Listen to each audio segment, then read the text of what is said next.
गांव का नाम था रामगढ़, जो शहर से काफी दूर बसा हुआ था। इस गांव की एक कहानी दूर दूर तक मशहूर थी, शापित हवेली की कहानी। लोग कहते थे कि वह हवेली इंसानों के लिए नहीं, आत्माओं के लिए बनी है। हवेली के अंदर से रात को डरावनी आवाजें आती थीं, चीखें, रोने की आवाज और कभी-कभी एक औरत के गाने की धीमी गूंज। गांव के लोग हवेली के पास जाने से भी डरते थे। जो वहां गया वो कभी वापस नहीं आया, यह बात हर किसी के मुंह पर थी। एक दिन एक युवा पत्रकार अंशुमान रामगढ़ आया। वह बड़े शहर का लड़का था और भूत प्रेत की कहानियों को बकवास मानता था। उसने सोचा कि इस हवेली की सच्चाई जानकर वह एक शानदार लेख लिखेगा। गांव के चौपाल पर पहुंचते ही उसने एक बूढ़े आदमी से पूछा, दादा, वो हवेली कहाँ है जिसके बारे में सब कहते हैं कि वहां भूत रहते हैं? बूढ़ा सहम गया। उसकी आवाज कांपने लगी। बेटा, उस हवेली का नाम भी मत लो। वहां जाना तो दूर की बात है। हमने कई लोगों को खोया है जो वहां गए थे। अंशुमान मुस्कुराया। दादा, मैं इन बातों पर विश्वास नहीं करता। मैं बस सच्चाई जानना चाहता हूं। बूढ़े ने उसकी ओर गहरी नजरों से देखा और कहा, सच्चाई? सच्चाई तो मौत बनकर तुम्हारे सामने आएगी। मत जाओ बेटा, तुम्हारी जान चली जाएगी। लेकिन अंशुमान ने उसकी बातों को नजरअंदाज कर दिया। शाम हो चुकी थी। सूरज ढलने के साथ ही हवेली का अंधेरा और गहरा हो गया। अंशुमान ने अपने कैमरे और टॉर्च के साथ अंदर कदम रखा। हवेली बाहर से जितनी बड़ी दिखती थी, अंदर से उतनी ही खौफनाक थी। जाले, टूटी हुई खिड़कियां और धूल की मोटी परत हर जगह थी। जैसे ही उसने पहला कदम अंदर रखा, उसे एक अजीब सी ठंडक महसूस हुई। टॉर्च की रोशनी से उसने देखा कि दीवारों पर अजीबोगरीब निशान बने हुए थे। तभी हवा का एक तेज झोंका आया और एक खिड़की जोर से बंद हो गई। धड़ाम! अंशुमान चौंक गया। उसने खुद को संभालते हुए सोचा, यह सब पुरानी हवेली की वजह से है। डरने की बात नहीं।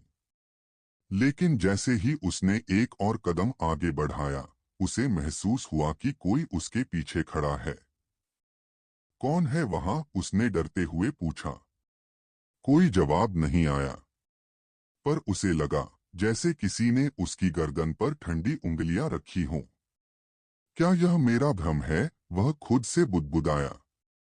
तभी एक धीमी आवाज गूंजी, लौट जाओ, यहां से चले जाओ। अंशुमान ने तुरंत टॉर्च घुमाई, लेकिन वहां कोई नहीं था। अब अंशुमान का दिल तेजी से धड़क रहा था। उसने खुद को दिलासा दिया, यह सब मेरे दिमाग का खेल है। मैं डरने वालों में से नहीं हूं। लेकिन तभी उसके सामने की दीवार पर खून से लिखे हुए शब्द चमकने लगे। तुम्हें चेतावनी दी गई थी। अंशुमान अब पूरी तरह से सन्न रह गया। उसने तेजी से अपने कैमरे से तस्वीर खींचने की कोशिश की, लेकिन कैमरा बंद हो गया। उसकी टॉर्च भी झपकने लगी। तभी एक महिला की जोरदार चीख हवेली के अंदर गूंजी, क्यों मारा मुझे? क्यों धोखा दिया? यह सुनकर अंशुमान के हाथ पैर ठंडे पड़ गए। वह टॉर्च और कैमरा लेकर तेजी से दरवाजे की ओर भागा। लेकिन दरवाजा अपने आप बंद हो चुका था। खुल जाओ, प्लीज दरवाजा खोलो, उसने जोर से चिल्लाया, लेकिन दरवाजा हिला तक नहीं। हवेली के अंदर का माहौल सर्द और भारी था। अंशुमान, जो खुद को अब तक निडर समझता था, अपने डर को महसूस करने लगा। बंद दरवाजे के पास खड़ा होकर उसने अपने चारों ओर देखा। हर कोने से सन्नाटा चीख रहा था, जैसे हवेली खुद उससे कुछ कहना चाहती हो। अचानक उसे फर्श पर किसी के चलने की आहट सुनाई दी। वह पलटा, लेकिन वहां कुछ नहीं था। ये मेरा भ्रम है। सिर्फ पुरानी हवेली की आवाजें हैं, उसने खुद से कहा, लेकिन उसकी टॉर्च की रोशनी अब भी कांप रही थी। जैसे ही उसने एक कमरे की ओर कदम बढ़ाया, उसे अंदर से किसी के रोने की आवाज सुनाई दी। वह ठिठक गया। क्या क्या कोई यहाँ है? उसने डरते हुए पूछा। कोई जवाब नहीं आया, पर रोने की आवाज तेज हो गई। हिम्मत जुटाकर उसने दरवाजे को धक्का दिया। दरवाजा चरमराते हुए खुला और अंदर अंधेरा छा गया। उसने टॉर्च का रुख कमरे की ओर किया। सामने की दीवार पर खून से सने हाथों के निशान थे और फर्श पर पुरानी मिट्टी की गंध थी। यह सब यह सब कैसे हो सकता है? अंशुमान ने खुद को संभालने की कोशिश की। जैसे ही उसने एक और कदम अंदर रखा, एक ठंडी हवा का झोंका उसके चेहरे पर पड़ा। और तभी, तुम यहाँ क्यों आए हो? यह एक स्त्री की आवाज थी, जो कमरे के कोने से आ रही थी। अंशुमान ने टॉर्च घुमाई और देखा, एक सफेद साड़ी में लिपटी हुई महिला, जिसके चेहरे पर खून के धब्बे थे। उसकी आंखें खाली थीं, जैसे उनमें कोई आत्मा ही न हो। अंशुमान चीख पड़ा, कौन हो तुम? महिला ने दर्द भरी आवाज में कहा, मुझे बचा लो, मुझे इस नरक से बाहर निकालो। लेकिन उसके शब्दों के साथ ही वह हवा में गायब हो गई। कमरे में अब सन्नाटा था। अंशुमान ने अपने डर पर काबू पाने की कोशिश की। उसकी नजर एक पुराने लकड़ी के बक्से पर पड़ी, जो कोने में पड़ा हुआ था। उसने बक्सा खोला और अंदर से एक फटी पुरानी डायरी निकाली। डायरी के पहले पन्ने पर लिखा था, यह हवेली शापित है। अगर कोई इसे समझने की कोशिश करेगा, तो उसकी मौत तय है। पन्ने पलटते हुए उसे अगले पन्ने पर एक तारीख मिली, 20 अगस्त 1875। अंशुमान ने ध्यान से पढ़ा, आज रात कुछ बड़ा होने वाला है। मुझे डर है कि यह आखिरी रात हो सकती है। डायरी के शब्द धुंधले हो रहे थे, लेकिन अंशुमान ने कुछ और शब्द पढ़े। धोखा, खून और एक वादा जिसे तोड़ा गया। डायरी के शब्द पढ़कर अंशुमान के हाथ कांपने लगे। उसने बक्सा वापस बंद किया और कमरे से बाहर निकलने की कोशिश की। लेकिन तभी उसे लगा कि कोई उसके पीछे खड़ा है। तुम इसे नहीं समझ सकते, एक गहरी, डरावनी आवाज ने कमरे को कंपा दिया। अंशुमान ने पलटकर देखा, लेकिन इस बार वहां कोई नहीं था। डर और बेचैनी से भरा हुआ अंशुमान वापस दरवाजे की ओर भागा। उसने दरवाजे को खोलने की कोशिश की, लेकिन वह अब भी बंद था। यह सब क्या हो रहा है? उसने घबराते हुए चिल्लाया। तभी दीवार पर बने खून के निशान अपने आप हिलने लगे। वह पीछे हट गया। कमरे की खिड़कियां जोर जोर से थपथपाने लगीं और हवेली के अंदर से एक सामूहिक चीख गूंजी। हमारा बदला, हमारा न्याय, तुम्हें इसे पूरा करना होगा। अंशुमान अपने घुटनों के बल गिर पड़ा। मैं मैं यहाँ कैसे फंस गया? मुझे यहाँ से बाहर जाना है, उसने रोते हुए कहा। तभी उसे अपने पास एक औरत की हंसी सुनाई दी। उसने सिर घुमाया, लेकिन वहां कोई नहीं था। पर वह हंसी उसके कानों में गूंजती रही। अंशुमान समझ चुका था कि यह हवेली सामान्य नहीं है। अब उसे यह तय करना था कि वह यहाँ रुककर इन घटनाओं की तह तक जाएगा या डरकर भागने की कोशिश करेगा। अंशुमान ने खुद से कहा, अब पीछे हटना नामुमकिन है। अगर मुझे बाहर निकलना है, तो यह पता लगाना होगा कि इस हवेली के पीछे क्या सच छिपा है। उसने डायरी को अपनी जेब में रखा और एक और कमरे की ओर बढ़ा। पर उसे नहीं पता था कि जो रहस्य उसे खींच रहा है, वह उसकी जिंदगी को हमेशा के लिए बदलने वाला है। हवेली की डरावनी दीवारें अब अंशुमान को हर कदम पर घूरती हुई प्रतीत हो रही थीं। हर आवाज, हर झोंका, हर परछाई उसे यह एहसास करा रही थी कि वह किसी अनजान शक्ति के जाल में फंस चुका है। डायरी को जेब में रखते हुए उसने साहस जुटाया और अगले कमरे की ओर बढ़ा। कमरा छोटा था, पर उसकी हवा भारी थी। फर्श पर धूल की मोटी परत के नीचे एक दबी हुई तस्वीर पड़ी थी। अंशुमान ने झुककर उसे उठाया। यह एक महिला की तस्वीर थी। उसकी आंखों में एक अनकहा दर्द और साड़ी का सफेद रंग उसे जाने पहचाने से लग रहे थे। क्या यह वही औरत है जो मुझे दिखी थी? उसने खुद से पूछा। तभी कमरे का दरवाजा जोर से बंद हो गया। धड़ाम। अंशुमान चौंक कर पीछे मुड़ा। उसकी सांसें तेज हो गईं। कौन है यहाँ? उसने घबराहट भरी आवाज में पूछा।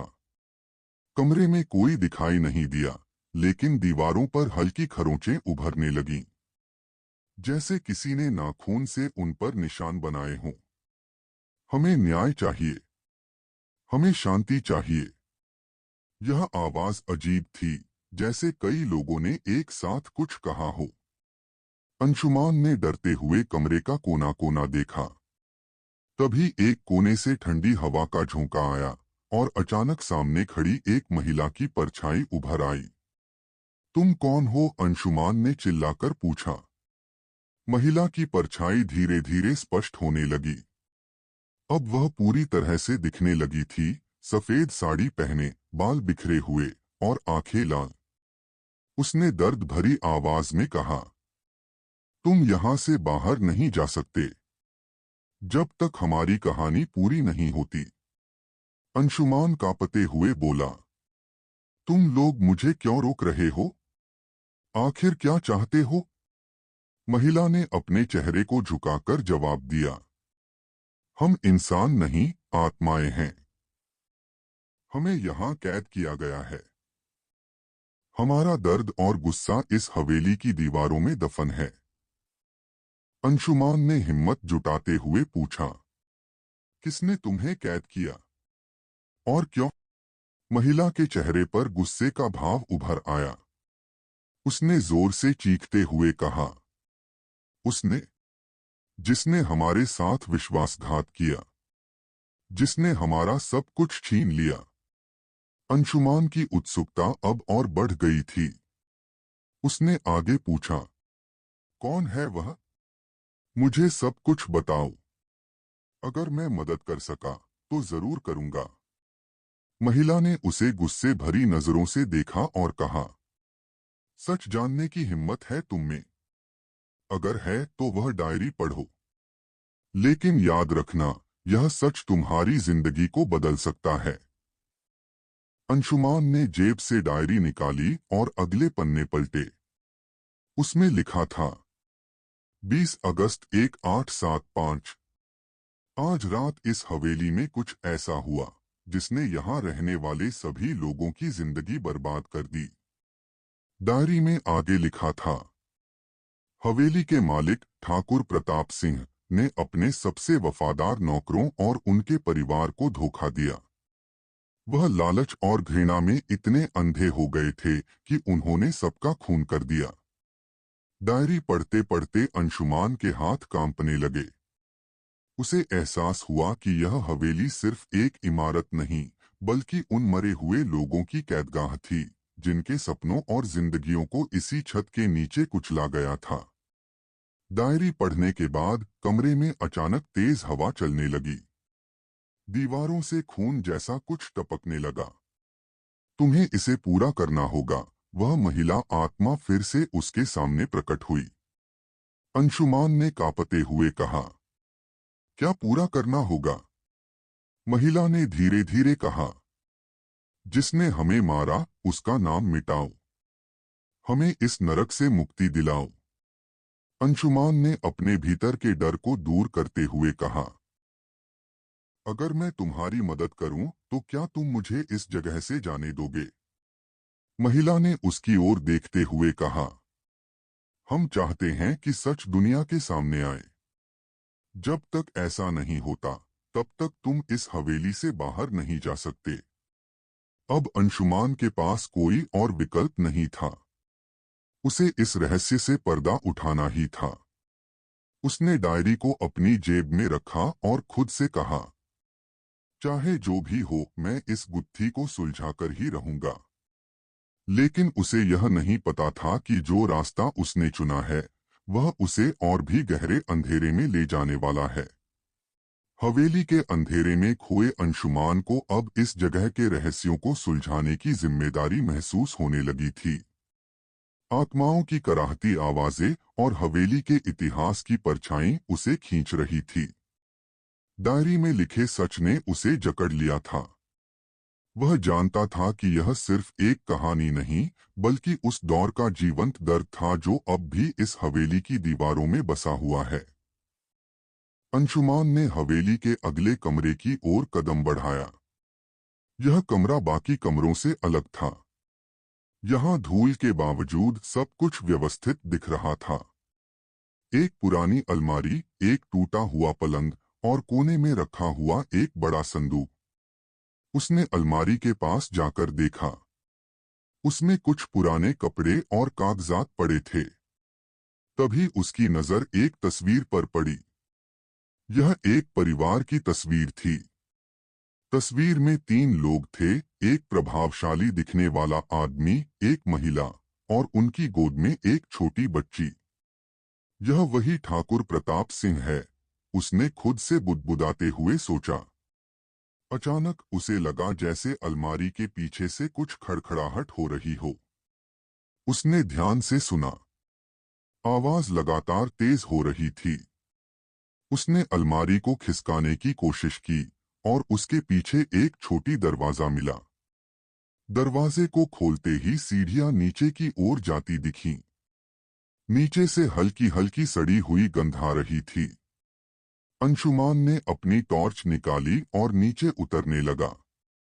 यह तहखाना न केवल ठंडा था बल्कि उसमें अजीब सी घुटन थी। नीचे पहुंचते ही उसने देखा कि दीवारों पर अजीब चित्र बने हुए थे। ये चित्र हिंसा और यातना को दर्शाते थे। एक कोने में एक पुराना ताम्रपत्र रखा था जिस पर कुछ लिखा हुआ था।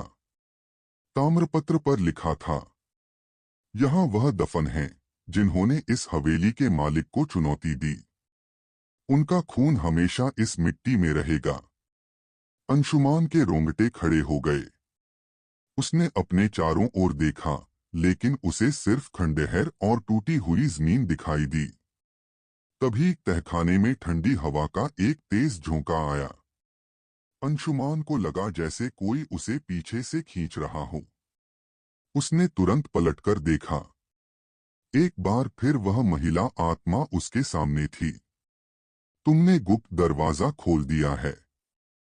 अब तुम सच के और करीब हो, उसने कहा। अंशुमान ने हिम्मत जुटाकर पूछा, क्या यह वही जगह है जहां? महिला ने बीच में ही उसकी बात काट दी और कहा, यही हमें मार डाला गया था। ठाकुर ने हमसे वफादारी का दिखावा किया लेकिन अपने लालच में अंधा होकर उसने हमें धोखा दिया। महिला ने आगे कहा, हमने उस पर भरोसा किया लेकिन उसने हमारे परिवारों को मार डाला। हमारे खून से इस हवेली की बुनियाद सजी है। अंशुमान का दिल तेजी से धड़कने लगा। उसने पूछा, तुम्हारे साथ यह क्यों हुआ? वह तुम्हें क्यों मारना चाहता था? महिला की आंखों में दर्द झलकने लगा। उसने कहा, यह सब उसकी दौलत और सत्ता के लालच का नतीजा था। उसने सोचा कि अगर हम जिंदा रहेंगे तो उसकी सच्चाई सबके सामने आ जाएगी। अंशुमान ने तहखाने के एक कोने में पड़े एक और दस्तावेज को देखा। वह डायरी के एक पन्ने जैसा लग रहा था। उसने उसे उठाया और पढ़ने लगा। पन्ने पर लिखा था, जब ठाकुर को लगा कि उसके राज खुल सकते हैं, उसने उन सभी को मारने का आदेश दे दिया जिन्होंने कभी उसके खिलाफ आवाज उठाई थी। उस रात हवेली में चीखें गूंज रही थीं, लेकिन कोई उन्हें बचाने नहीं आया। डायरी पढ़ते पढ़ते अंशुमान की आंखों के सामने एक दृश्य तैरने लगा। उसने देखा कि हवेली के बड़े हॉल में लोग जमीन पर गिरे हुए थे। उनके शरीर खून से लथपथ थे और ठाकुर प्रताप सिंह उनके ऊपर खड़ा ठहाके लगा रहा था। महिला ने अंशुमान की ओर देखते हुए कहा, अब तुम जानते हो कि इस हवेली में क्या हुआ था। लेकिन हमारी मुक्ति तभी संभव है जब ठाकुर की आत्मा को खत्म किया जाए। अंशुमान चौंक गया। ठाकुर की आत्मा? क्या वह अब भी यहाँ है? महिला ने धीरे से कहा, वह इसी हवेली में फंसा हुआ है। उसके पापों का हिसाब उसे इसी जगह देना होगा, पर उसे हराना आसान नहीं। अंशुमान ने खुद को तैयार किया। उसने महिला आत्मा से कहा, अगर मुझे तुम्हारी मदद करनी है तो मुझे बताओ कि मैं ठाकुर की आत्मा को कैसे खत्म कर सकता हूँ। महिला ने कहा, तुम्हें उसके गुप्त खजाने को खोजना होगा। वही उसकी शक्ति का स्रोत है। उसे नष्ट करते ही वह हमेशा के लिए खत्म हो जाएगा। यह सुनकर अंशुमान ने एक गहरी सांस ली। उसने फैसला कर लिया था कि वह इस शापित हवेली के रहस्यों को सुलझाकर ही रहेगा। तहखाने की ठंडी और घुटन भरी हवा में खड़ा अंशुमान अब तक इस हवेली के डरावने सच के कई टुकड़े जोड़ चुका था। उसे एहसास हो गया था कि यह सिर्फ एक शापित हवेली नहीं, बल्कि ठाकुर प्रताप सिंह के पापों का एक संग्रहालय थी। आत्माओं की मुक्ति और अपनी जान बचाने के लिए उसे अब ठाकुर की आत्मा और उसके छुपे हुए खजाने को खोजकर खत्म करना होगा। महिला आत्मा ने अंशुमान की ओर इशारा करते हुए कहा, ठाकुर का खजाना इसी हवेली में छिपा है, लेकिन उसकी ताकत उसकी आत्मा को जकड़े हुए है। अगर तुम उस खजाने को नष्ट कर सको तो उसकी आत्मा को खत्म किया जा सकता है। अंशुमान ने डायरी को फिर से पढ़ना शुरू किया। उसमें लिखा था, खजाना इस हवेली के काली कक्ष में छिपा है। इसे पाने के लिए 7 दरवाजों को पार करना होगा। हर दरवाजे के पीछे उसका गुस्सा और उसकी शक्ति बढ़ती जाएगी। काली कक्ष? अंशुमान ने खुद से बुदबुदाया। महिला आत्मा ने जवाब दिया, काली कक्ष हवेली के पश्चिमी हिस्से में है, पर वहां तक पहुंचने के लिए तुम्हें उन सभी दरवाजों को खोलने की हिम्मत दिखानी होगी जो उसके द्वारा रचे गए हैं। अंशुमान ने पश्चिमी हिस्से की ओर कदम बढ़ाया। यह हिस्सा सबसे ज्यादा धूल और अंधेरे से भरा हुआ था। पहला दरवाजा लकड़ी का था, जिस पर बड़े बड़े अक्षरों में लिखा था, यहाँ लालच ने विश्वासघात को जन्म दिया। दरवाजा खोलते ही उसे एक कमरे में खींच लिया गया। यह कमरा बेहद चमकदार था, जैसे सोने और चांदी से भरा हो। कमरे के बीचों बीच ठाकुर प्रताप सिंह खड़ा था, अपने महंगे कपड़ों और कीमती आभूषणों के साथ। तुम मेरे खजाने को छूना चाहते हो? ठाकुर की आत्मा ने गहरी और डरावनी आवाज में पूछा। तुम जानते हो इसे पाने के लिए क्या छोड़ना पड़ता है? अंशुमान ने हिम्मत दिखाते हुए कहा, मुझे तुम्हारे लालच की परवाह नहीं। मैं इसे नष्ट करने आया हूं। तभी ठाकुर की आत्मा हंसने लगी। अगर तुम मेरे खजाने को नष्ट करना चाहते हो तो पहले अपने डर को हराना सीखो। कमरे में सोने के सिक्के हवा में उड़ने लगे और अंशुमान पर हमला करने लगे। उसने अपनी टॉर्च की रोशनी का इस्तेमाल किया और धीरे धीरे सिक्कों के तूफान को पार किया। आखिरकार उसने एक पुरानी मूर्ति को देखा जो ठाकुर के लालच का प्रतीक थी। उसने मूर्ति को उठाकर जमीन पर पटक दिया। जैसे ही मूर्ति टूटी, कमरा गायब हो गया और अंशुमान फिर से दरवाजे के पास खड़ा था। दूसरा दरवाजा लोहे का था और उस पर लिखा था, यहाँ गुस्से ने निर्दोषों का खून बहाया। दरवाजा खोलते ही अंशुमान खुद को हवेली के बड़े हॉल में पाया। यह वही जगह थी जहां ठाकुर ने अपने नौकरों और उनके परिवारों को मौत के घाट उतारा था। अचानक वहां लोगों की चीखें गूंजने लगीं। उसने देखा कि फर्श खून से लथपथ था और ठाकुर अपनी तलवार से मासूम लोगों पर वार कर रहा था। तुम इसे रोक नहीं सकते, ठाकुर की आत्मा ने गुस्से में कहा। यह दृश्य हमेशा के लिए यहाँ रहेगा। अंशुमान ने अपने डर पर काबू पाते हुए कहा, यह तुम्हारा गुस्सा है, तुम्हारा पाप। इसे खत्म करने का समय आ गया है। उसने हॉल के बीच में रखे एक बड़े दीपक को देखा। वह दीपक उन आत्माओं का प्रतीक था जिन्हें कैद किया गया था। अंशुमान ने दीपक को गिरा दिया और अचानक पूरी जगह अंधेरे में समा गई। 2 दरवाजे पार करने के बाद अंशुमान अब तीसरे और आखिरी दरवाजे के सामने खड़ा था। इस पर लिखा था, यहाँ शक्ति और अंत दोनों छिपे हैं। दरवाजा खोलते ही उसने खुद को एक विशाल कमरे में पाया। यह काली कक्ष था। कमरे के बीचों बीच एक बड़ा संदूक रखा था जिसे भारी जंजीरों से बंद किया गया था। तभी ठाकुर की आत्मा उसके सामने प्रकट हुई। तुमने मेरी परीक्षाएं पार कर ली, लेकिन यह आखिरी चुनौती है। अगर तुम इस खजाने को नष्ट करते हो तो तुम भी यहाँ से जिंदा नहीं जा पाओगे। अंशुमान ने दृढ़ता से कहा, अगर तुम्हारी आत्माएं शांति पा सकती हैं तो मेरी जिंदगी की कोई कीमत नहीं। अंशुमान ने संदूक को खोलने की कोशिश की, लेकिन जंजीरें हिल भी नहीं रही थीं। तभी महिला आत्मा ने प्रकट होकर कहा, यह जंजीरें ठाकुर की शक्ति हैं। इन्हें तोड़ने के लिए तुम्हें अपनी सबसे गहरी ताकत का इस्तेमाल करना होगा। अंशुमान ने अपनी टॉर्च और आसपास पड़े औजारों की मदद से जंजीरों को तोड़ना शुरू किया। वह जंजीरें टूटने लगीं और संदूक खुल गया। संदूक के अंदर सोने और गहनों से भरे बक्से थे, पर उसके नीचे एक ताम्रपत्र रखा था। ताम्रपत्र पर लिखा था, यह शक्ति मेरे खून और मेरे पापों से बनी है।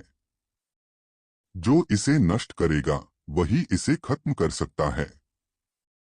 अंशुमान ने बक्से को जलाने के लिए आसपास रखी लकड़ियों और तेल का इस्तेमाल किया। जैसे ही आग भड़की, ठाकुर की आत्मा चीखने लगी, नहीं, तुमने मेरी ताकत छीन ली। ठाकुर की आत्मा जलकर खाक हो गई। कमरे में सन्नाटा छा गया। अंशुमान ने काली कक्ष से बाहर निकलते हुए देखा कि हवेली की दीवारें धीरे धीरे गिरने लगीं। आत्माओं की कराहती आवाजें अब शांत हो चुकी थीं। महिला आत्मा ने अंतिम बार प्रकट होकर कहा, तुमने हमें मुक्ति दिलाई।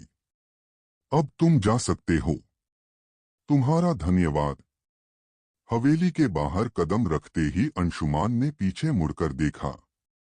हवेली अब खंडहर बन चुकी थी, लेकिन उसकी आंखों में संतोष था। उसने सोचा, मैंने जो देखा वह कभी भूल नहीं सकता, पर मैंने उन्हें न्याय दिलाया। हमारी कहानी आपको कैसी लगी?